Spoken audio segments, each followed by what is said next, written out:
Hello students, welcome back to our channel. और आज के इस वीडियो में हम स्टडी करेंगे सब्जेक्ट कोड बीपीएससी 101, जिसका सब्जेक्ट नेम है राजनीतिक सिद्धांत की समझ।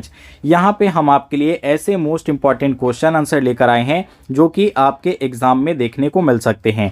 सबसे इंपॉर्टेंट चीज़ कि ये पीडीएफ आप प्राप्त कर सकते हैं फ्री ऑफ कॉस्ट। तो फ्री ऑफ कॉस्ट ये पीडीएफ केवल उन्हीं स्टूडेंट्स को मिलेगा जो कि हमारे सब्सक्राइबर होंगे। तो अगर आपको ये पीडीएफ फ्री ऑफ कॉस्ट चाहिए तो जल्दी से हमारे चैनल को सब्सक्राइब कर लीजिए और इस वीडियो को कंप्लीट देखें ताकि आप एक एक क्वेश्चन को अच्छे से समझ पाएं और ये पीडीएफ भी आपको फ्री ऑफ कॉस्ट मिल पाए। दूसरा अपडेट ये है कि इसका हमारे पास 2 सेट अवेलेबल है। सेट 1 हम आपको फ्री दे रहे हैं, सेट 2 पेड है। पेड प्राइस इतना कम है कि आप सभी स्टूडेंट उसे इजीली परचेज कर पाएं। जो भी सेट 2 परचेज करना चाहते हो, दिए गए व्हाट्सएप नंबर पे मैसेज करके आप सेट 2 प्राप्त कर सकते हैं। चलिए अब आगे बढ़ते हैं और देखते हैं एक एक करके इन क्वेश्चन और आंसर को। तो पहला क्वेश्चन आपसे पूछा जा सकता है, राजनीतिक सिद्धांत मृत हो चुका है, चर्चा कीजिए। तो यहाँ आपको एक स्टेटमेंट दिया गया है कि राजनीतिक सिद्धांत जो है वो मर चुका है, मृत हो चुका है। इसके पक्ष और विपक्ष में आपको पॉइंट्स रखने हैं अपने। तो देखिए, दरअसल ये विचारधारा जो प्रस्तुत हुई या राजनीतिक सिद्धांत मृत हो चुका है, ये जो धारणा लोगों के सामने आई, तो ये कहीं ना कहीं हमें 20वीं शताब्दी के उत्तरार्ध में देखने को मिले। क्योंकि जो राजनीतिक विचारक थे और कई जो समाजशास्त्री विचारक थे, उन्होंने ये विचार प्रस्तुत किया कि राजनीतिक सिद्धांत मृत हो चुका है। और उन्होंने ऐसा इसलिए कहा क्योंकि यहाँ पे जो बात आती है वो आती है 2 तरह के राजनीति के बारे में। पहली परंपरा आती है, इसमें जो है राजनीतिक परंपरागत सिद्धांत के बारे में, यानी जो प्राचीन सिद्धांत है उसके बारे में। और दूसरा सिद्धांत आता है जो कि यथार्थवाद से रिलेटेड है। तो इनके बीच में एक विवादपूर्वक इशू बन गया। यहाँ पे एक जो पक्ष था परंपरागत का समर्थक था और दूसरा व्यवहारवाद और नए दृष्टिकोण का समर्थक था, जिसमें कि हम यथार्थवादी दृष्टिकोण देखते हैं। तो अगर हम पारंपरिक दृष्टिकोण की बात करें तो ये पारंपरिक दृष्टिकोण जो था ये कहीं ना कहीं आपको जो है किसके बारे में बताएगा कि जो पारंपरिक राजनीतिक सिद्धांत है उसकी परंपरा किस प्रकार की है, समाज के बारे में बताएगा, राज्य के बारे में बताएगा, शक्ति के संबंधों के बारे में, न्याय के बारे में, स्वतंत्रता, समानता और लोकतंत्र जैसे विचारों को हम जो है परंपरागत राजनीतिक सिद्धांत के रूप में अध्ययन करते हैं। इसके अगर राइटरों की बात करें तो इसके प्रमुख विद्वान थे प्लेटो, अरस्तु, हॉब्स, लॉक, रूसो। तो इन लोगों ने मध्यकालीन विचार प्रस्तुत किए, जिसमें कि हम क्या पढ़ा था हमने कि राज्य का गठन किस प्रकार से होता है, शासन कैसे होता है, नागरिकों के अधिकार क्या होते हैं, लोकतंत्र, स्वतंत्रता और साम्यवादी और समाजवाद व्यवस्था के बारे में हमने इस परंपरागत राजनीतिक सिद्धांत में पढ़ा। लेकिन अब समस्या ये आती है कि 20वीं शताब्दी में देखते हैं कि हमें समाज में इतनी जटिलताएं देखने को मिली, जिसने कि इस परंपरागत राजनीतिक सिद्धांत को कोई खासा योगदान या इसका इंपॉर्टेंस नहीं महसूस किया। खास तौर से ये हमें देखने को मिला द्वितीय विश्व युद्ध और उसके बाद के समय में कि किस प्रकार से 2 देशों के बीच में संघर्ष बढ़ता जा रहा है, तनाव की स्थिति होती जा रही है। तो इन्हीं सब कारणों से एक पक्ष ऐसा आया जिसने कहा कि जो पारंपरिक राजनीतिक सिद्धांत है वो मृत हो चुका है। उसकी बजाय अब हमें आदर्श के बजाय, सिद्धांतों की बजाय हमें वास्तविक स्थिति को देखना चाहिए। यानी कि हमने जितने भी राजनीतिक सिद्धांत पढ़े उससे तो यही स्पष्ट होता है कि अभी तक हम युद्ध को रोकने में काबिल नहीं रहे, संघर्ष को कम नहीं कर पाए। इसलिए अब जो हमें अपनी नीतियां बनानी है, पॉलिसीज बनानी है, उसको वास्तविक क्षेत्र में समझना होगा। हमें यथार्थ के रूप में देखना होगा, ना कि आदर्श के रूप में। तो आदर्शवादी सिद्धांत का खंडन करते हुए यथार्थवादी और व्यवहारिक सिद्धांत की बात करते हैं। इसमें प्रमुख रूप से हमें निकोलो मैकियावेली का नाम देखने को मिलता है, जिसने कि राज्य की स्थिरता के लिए कहा कि हमें कठोर यथार्थवादी सिद्धांत को अपनाना चाहिए, ना कि हमें आदर्शवादी दृष्टिकोण को अपनाना चाहिए। तो यहाँ पे इसके पक्ष में तर्क जो दिया जाता है कि सिद्धांत मृत हो चुका है, तो उनका यही पक्ष था कि जो 20वीं शताब्दी की राजनीतिक समझ थी वो केवल व्यवहार से नहीं चलेगा, वो केवल आदर्श से नहीं चलेगा, बल्कि हमें राजनीतिक घटनाओं का वास्तविक अध्ययन करना होगा, हमें यथार्थ को देखना होगा। इसके अलावा दूसरा ये पक्ष देते हैं कि व्यवहारिक दृष्टि दृष्टिकोण को समझना होगा। यानी राजनीतिक सिद्धांत की जो हम पढ़ते हैं केवल जो थ्योरिकल रूप में पढ़ते हैं केवल उसी से काम नहीं चलेगा, बल्कि हमें राष्ट्रीय सुरक्षा के लिए, आर्थिक विकास के लिए और अपनी वैश्विक कूटनीति जैसे मुद्दों के लिए सिद्धांतों के अलावा व्यवहारिक रूप को समझना होगा। और ये कहीं ना कहीं बात 100% सही प्रतीत होती है, क्योंकि आज का हम अपना जो वैश्विक नीति है या जो हमारी आर्थिक विकास है या जो हमारी सुरक्षा व्यवस्था है उसे केवल हम थ्योरिकल सिद्धांत के बेस पे नहीं कर सकते। हमें अपने आसपास के घटनाक्रमों को देखना बहुत जरूरी है। जैसे कि अगर आप अपने आसपास देखें तो हमारे बांग्लादेश में क्या घटित हो रहा है, इन घटनाओं को देखते हुए पाकिस्तान में क्या घटित हो रहा है, इन घटनाओं को देखते हुए हमें अपनी नीतियों को बनाने की जरूरत होती है, ना कि सिद्धांतों के आधार पे।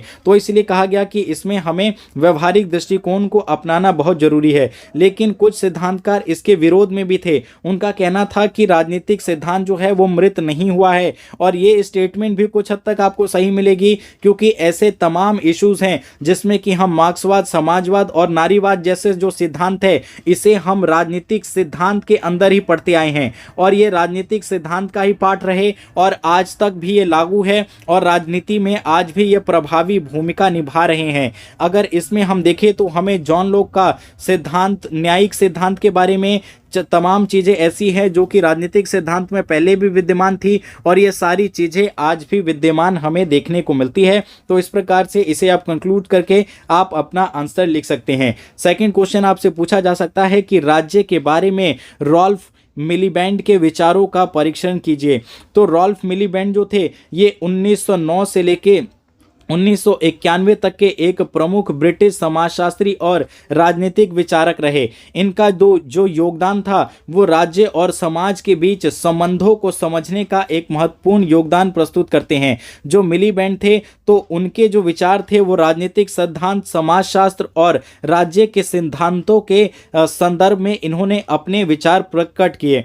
उन्होंने राज्य के बारे में अपनी धारणा को एक समग्र और बहुआयामी दृष्टिकोण से प्रस्तुत किया जिसे समकालीन समाजशास्त्र और राजनीति में महत्वपूर्ण माना जाता है। उनकी एक प्रमुख कृति थी यानी रचना थी द स्टेट एंड पॉलिटिक्स, जो कि 1941 में प्रस्तुत हुई और इसमें उन्होंने राज्य और सत्ता के संबंधों के बारे में विचार प्रस्तुत किए। तो ये राज्य के बारे में बताते हैं कि राज्य क्या था, राज्य की परिभाषा करते हुए मिलीबैंड बताते हैं कि राज्य केवल एक राजनीतिक संरचना नहीं है बल्कि यह समाज की आर्थिक, सामाजिक और सांस्कृतिक धारा के साथ गहरे रूप से जुड़ा हुआ है। यानी राज्य का अस्तित्व केवल राजनीतिक रूप से नहीं है बल्कि समाज के साथ, आर्थिक समाज के साथ और सांस्कृतिक रूप से भी ये गहरे रूप से जुड़ा हुआ है। और वो राज्य को सत्ता के एक केंद्रीय संस्था के रूप में देखते हैं। राज्य जो है वो सत्ता का एक सेंट्रल पार्ट है जो कि समाज के विभिन्न वर्गों के हितों के बीच मध्यस्थता करने का काम करता है। ठीक है, राज्य क्या काम करता है मिलीबैंड के अनुसार?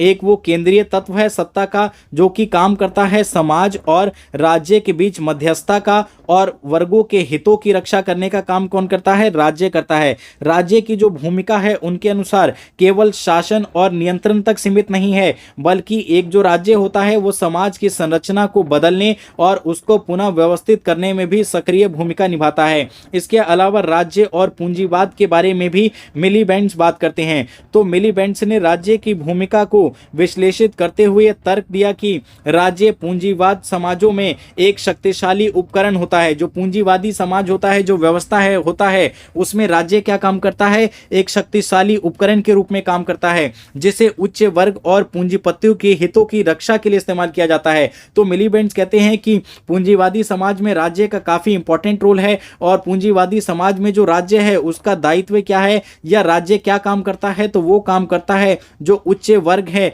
उनकी रक्षा करने का और जो पूंजीपति वर्ग है उनके हितों की रक्षा और उनके पक्ष में काम करने का ये जो सामाजिक ये जो राज्य संस्था है ये काम करता है। इसके अलावा वो बात करते हैं कि जो राज्य है वो हमेशा गरीब और श्रमिक और निम्न वर्गों के खिलाफ उनका शोषण करता है और केवल पूंजीपतियों के हितों का ही ध्यान देता है। संपत्ति राज्य जो है वो कैसा संस्था है? तो ये एक ऐसी संस्था है जो संपत्ति का असमान वितरण करती है, यानी कि जो अमीर लोग हैं उनको और अधिक फल देती है या पैसा देती है और गरीबों के पास इसका कम से कम पहुंच पाता है। तो मिलीबेंट्स जो कहते हैं कि राज्य को एक पारदर्शी और निरंकुश, ये कहते हैं कि पारदर्शी और निरंकुश नहीं माना जाना चाहिए, ठीक है। वो कहते हैं कि इसमें हमें भेदभावपूर्ण और जो संरचनात्मक पहलू है उसको भी देखना चाहिए। इसके अलावा मिलीबेंट्स राज्य के केंद्रीयकरण और लोकतंत्र की बात करते हैं। तो मिलीबेंट्स कहते हैं कि राज्य जो है वो केंद्रीकरण का एक प्रश्न लोकतांत्रिक अधिकारों की अवधारणा से जुड़ा हुआ है। उनका मानना था कि जो लोकतांत्रिक राज्य है उसमें नागरिकों के अधिकारों और स्वतंत्रता की रक्षा की जानी चाहिए, लेकिन राज्य की जो केंद्रीय भूमिका होती है उसके साथ उसका जो तात्पर्य है वो राज्य के विवेक और शक्ति के रूप में प्रयोग करने की बात करते हैं। इसमें वो बात करते हैं कि लोकतांत्रिक चुनाव किस प्रकार से हो, मतदान किस प्रकार से हो, ये सारी चीजों का इसमें वो वर्णन करते हैं। तो आई होप आपको ये सेकंड क्वेश्चन भी समझ में आ गया होगा। और जैसा कि मैंने आपको बताया था ये पीडीएफ आपको मिल सकता है फ्री ऑफ कॉस्ट, तो वो मिलेगा आपको हमारे टेलीग्राम चैनल पे। इस वीडियो के डिस्क्रिप्शन में आपको हमारे टेलीग्राम चैनल का लिंक दिया गया है, तो टेलीग्राम चैनल को जाके ज्वाइन कर लीजिए।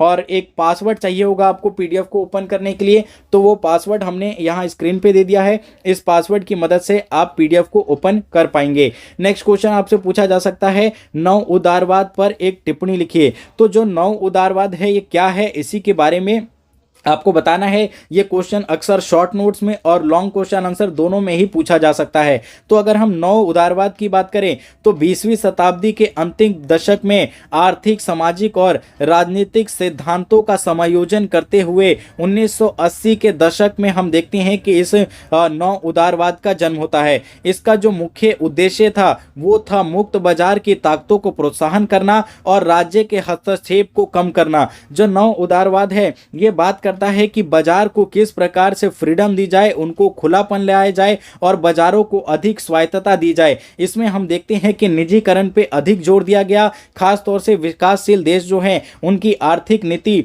और जो वहां की सामाजिक संरचना है उसमें हमें काफी बदलाव देखने को मिले नव उदारवादी व्यवस्था में। तो अब यहाँ पे आप इसको पॉइंट बाय पॉइंट डिस्क्राइब कर सकते हैं कि इसकी जो प्रमुख विशेषता है वो है मुक्त बाजार और निजीकरण का। यानी नव उदारवादी के जो विचारक थे वो मानते थे कि बाजारों को हमें स्वतंत्र रूप से काम करने की दक्षता प्रदान करनी चाहिए और उनको फुल फ्रीडम देनी चाहिए, जिससे इससे होगा क्या कि बाजार में एक कंपटीशन का माहौल होगा। हस्तक्षेप जितना कम होगा उतना अधिक राज्य का और बाजार का जो है विस्तार हो पाएगा।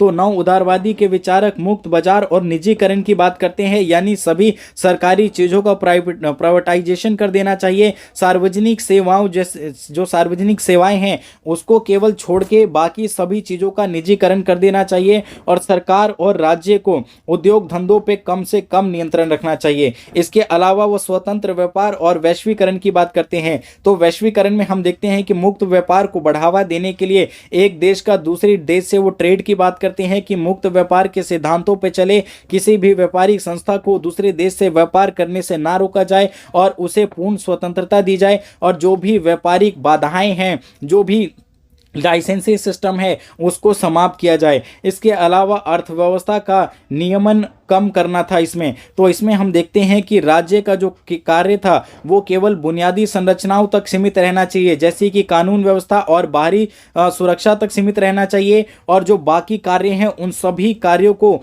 नव उदारवादी व्यवस्था ने कहा कि हमें इसे निजी हाथों में सौंप देना चाहिए। इसके अलावा धन और पूंजी के केंद्रीकरण की बात करते हैं तो जो नव उदारवादी विचारक थे उन्होंने संपत्ति और पूंजी के केंद्रीकरण की प्रक्रिया को बढ़ावा दिया। इससे हुआ यह कि जो बड़े व्यापारिक समूह हैं और जो कॉरपोरेशन है उनको बहुत अधिक फायदा हुआ, लेकिन जो गरीब और मझोले वर्ग के लोग हैं, निचले वर्ग के लोग हैं, उन तक धन का संचार नहीं पहुंच पाया और उनकी स्थिति खराब हो गई। तो इसी कई आधारों पे हम इसकी आलोचना भी कर सकते हैं कि इसमें समानता में कमी आई, क्योंकि नव उदारवादी व्यवस्था में देखते हैं कि कई तरीके से लोगों का शोषण हुआ। जो गरीब थी उनमें कई समस्याएं उत्पन्न हुई, असमानता में वृद्धि हुई, जो अमीर लोग थे वो और अमीर होते गए। इसके अलावा विकसित और विकासशील देशों के बीच में भी आर्थिक व्यवस्था में हमें एक खाई देखने को मिली। विकासशील देशों को हमेशा एक मार्केट के रूप में देखा गया और जो विकसित देश थे उन्होंने अपना बाजार इन विकासशील देशों में बेचना प्रारंभ कर दिया।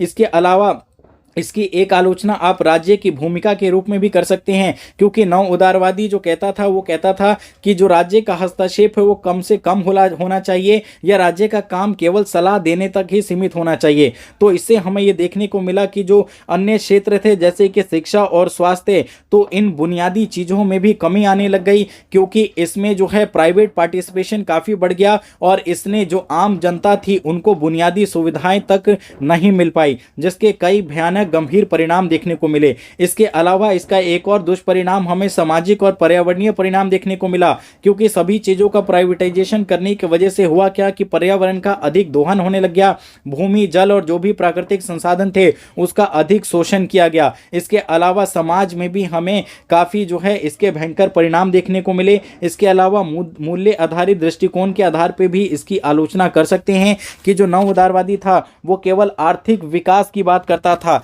ये मानव कल्याण और सामाजिक न्याय के सिद्धांतों की अवहेलना थी। तो आई होप आपको ये क्वेश्चन भी समझ में आ गया होगा। नेक्स्ट क्वेश्चन आपसे पूछा जा सकता है, विकासवादी और क्रांतिकारी समाजवाद के बीच अंतर कीजिए।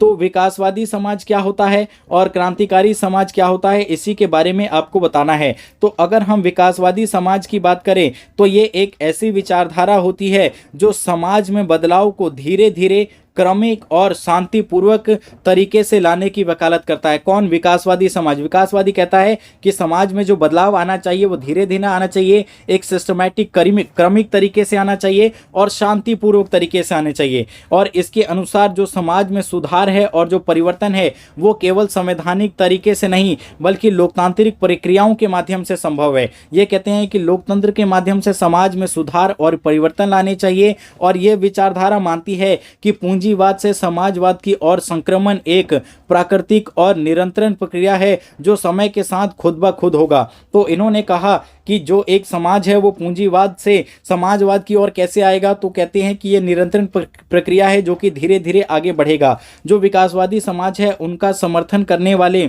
जो समाजवादी थिंकर्स थे तो उसमें सबसे प्रमुख नाम आता है इसमें आपका एडम बर्ग का और एंटिनो बूटन का। तो ये मानते थे कि जो समाज है तो समाज को एक क्रांतिकारी बदलाव लाने के बजाय धीरे धीरे चुनावों के माध्यम से बदलाव लाने की आवश्यकता है। ठीक है, उनका मानना था कि यदि समाज में आवश्यक सुधार धीरे धीरे लागू किए जाएंगे तो स्थिर और टिकाऊ होंगे। अक्सर हम ये भी कहते हैं कि जो देर से चीज़ें हमें प्राप्त होती है वो टिकाऊ होती है। तो ठीक इसी प्रकार से विकासवादी समाज की बात करते हैं कि जो हमें समाज में सुधार लाना है या जो परिवर्तन लाना है उसको लोकतांत्रिक तरीके से, संवैधानिक तरीके से धीरे धीरे लाना चाहिए ताकि वो अधिक स्थिर रहे और टिकाऊ रहे, बजाय इसके कि हम कोई क्रांतिकारी परिवर्तन लाए। क्रांतिकारी परिवर्तन में क्या होता है कि अचानक से ही हिंसात्मक तरीकों का प्रयोग किया जाता है और बदलाव करने की कोशिश की जाती है, लेकिन इसमें अहिंसक बदलाव और अचानक बदलाव से बचने की बात कही गई। फिर अगर हम बात करें क्रांतिकारी समाजवाद की, तो क्रांतिकारी जो समाजवाद है ये एक अधिक आक्रामक और तत्काल बदलाव के वकालत करता है। यानी क्रांतिकारी समाज कहता है कि बदलाव अभी होना चाहिए, इंस्टेंट होना चाहिए, इनको बदलाव तुरंत चाहिए होता है। और ये बदलाव किस तरह का होता है? आक्रामक होता है, यानी इसमें हिंसा का भी सहारा लिया जाता है, संघर्षों का सहारा लिया जाता है। और इनके अनुसार कहते हैं कि अगर हमें पूंजीवादी व्यवस्था और वर्ग संघर्ष को समाप्त करना है तो इसके लिए हमें क्रांतिकारी माध्यमों का प्रयोग करना होगा।